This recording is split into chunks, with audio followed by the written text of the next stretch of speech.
Olá, bom dia ao pessoal do sexto ano, sejam bem-vindos ao nosso terceiro bimestre e a nossa primeira aula de geografia de hoje. Nós estamos falando sobre a atmosfera, capítulo 9, página de 2 a 14.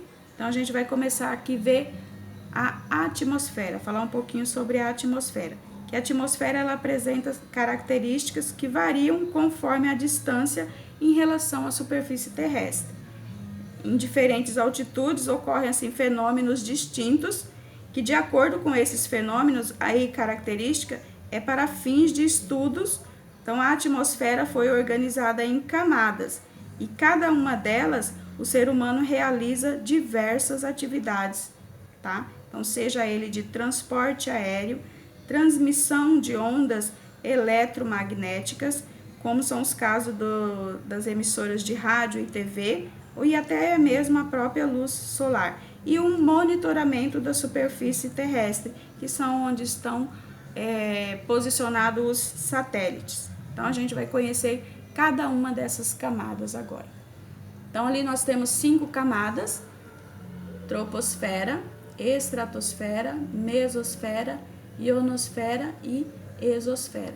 Então, aqui vocês veem elas representadas aqui, né? Então, essa é a primeira camada, segunda, terceira, quarta camada e a quinta camada aqui.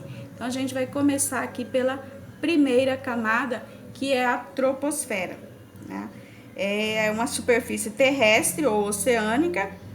Então, ela está posicionada a uma altitude de 8 a 16 quilômetros e essa camada representa aproximadamente 75% da massa total da atmosfera terrestre.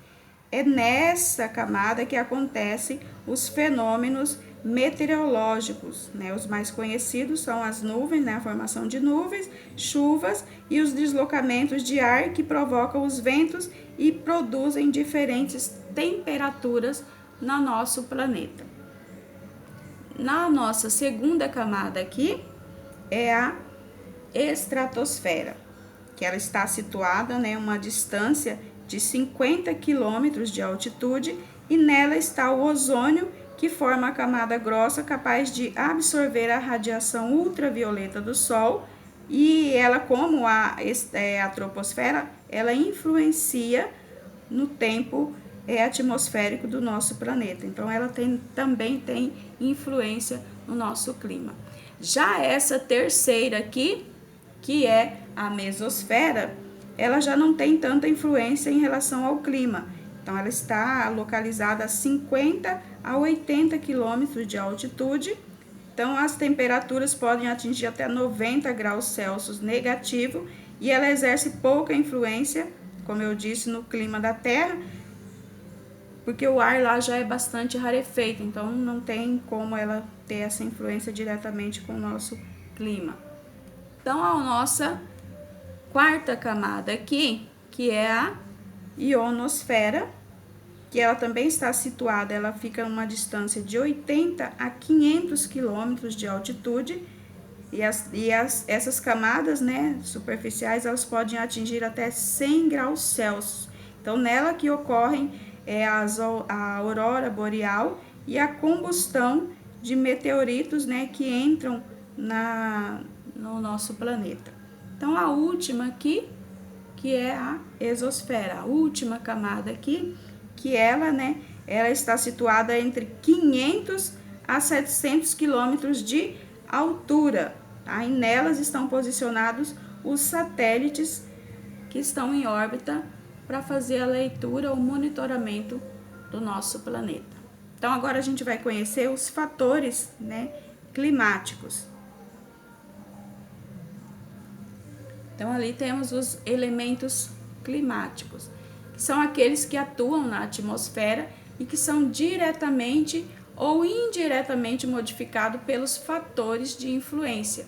Então, esse daqui são um que depende do outro. Então, eles podem interferir na ação do outro. Então, nós temos ali a pressão atmosférica, a temperatura, né, a radiação solar e a umidade. Então, a temperatura ela pode interferir na umidade do ar? Sim, pode. A umidade do ar pode interferir na temperatura? Sim. A temperatura pode interferir aqui nessa radiação solar? Sim. Então, são umas que elas podem interferir umas nas outras.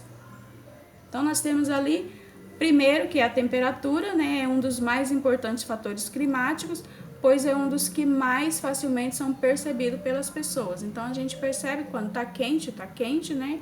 Quando tá frio, então nós percebemos essa temperatura aqui. E ela, né, é influenciada por praticamente todos os elementos climáticos que a gente viu lá. Tá? Então, essa temperatura, a chuva influencia, o vento influencia. Então, todos os outros ela pode interferir nessa temperatura. E a umidade, que representa a quantidade de água em forma de vapor presente na atmosfera. E, em geral, quanto mais úmida está uma determinada localidade, menores são as variações de temperaturas, pois a água possui a propriedade de receber e armazenar o calor recebido por ela.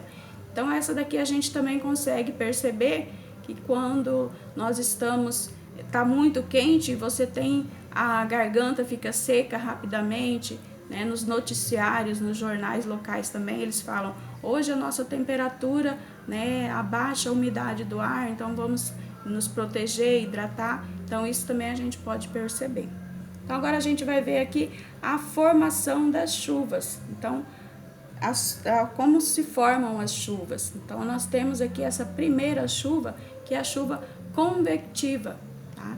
Então, aqui ela mostra onde o ar quente sobe e o ar frio desce, ocasionando essas chuvas convectivas ali. Então, aqui essa chuva, eles falam que é uma chuva de verão, tá?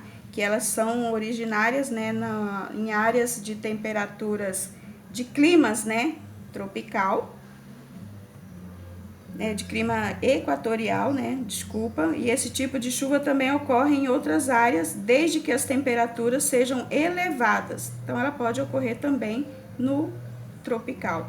O vento não carrega a água, né, então ela não evapora para os lugares distantes, e o caso das áreas tropicais, onde ocorrem as chuvas de verão, que são fortes, mas essas chuvas também são passageiras. Então, essa chuva convectiva, ela também pode ser denominada de chuva de verão. É uma chuva forte, mas que rapidamente ela passa, certo? Agora vamos aqui para a chuva orográfica ou chuva de montanha, que a gente também fala, tá? Então, essas chuvas, elas são comuns nas encostas das montanhas, né? Tá vendo aqui as montanhas, nas encostas das montanhas ou serras, né?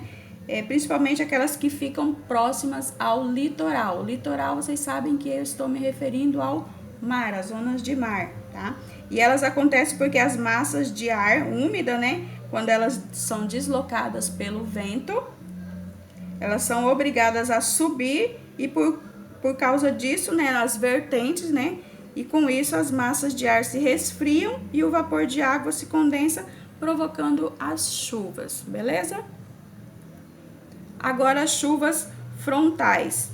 É um tipo comum de chuva, que é aquela em que o ar quente e úmido se encontra com o ar frio em deslocamento. Então, aqui, ó, o ar quente se encontra com o ar frio. Esse ar frio vem, ele está em deslocamento e ele se encontra com esse ar quente aqui, onde vai ocasionar as chuvas frontais, tá? Então, ela pode, por isso que elas chamam-se chuvas frontais, porque uma choca-se com a outra. A velocidade desses dois ar quente, a mistura do ar quente com o ar frio vai ocasionar essa chuva frontal, tá? Então, nós vamos ficar hoje por aqui, nossa aula vai terminar por aqui.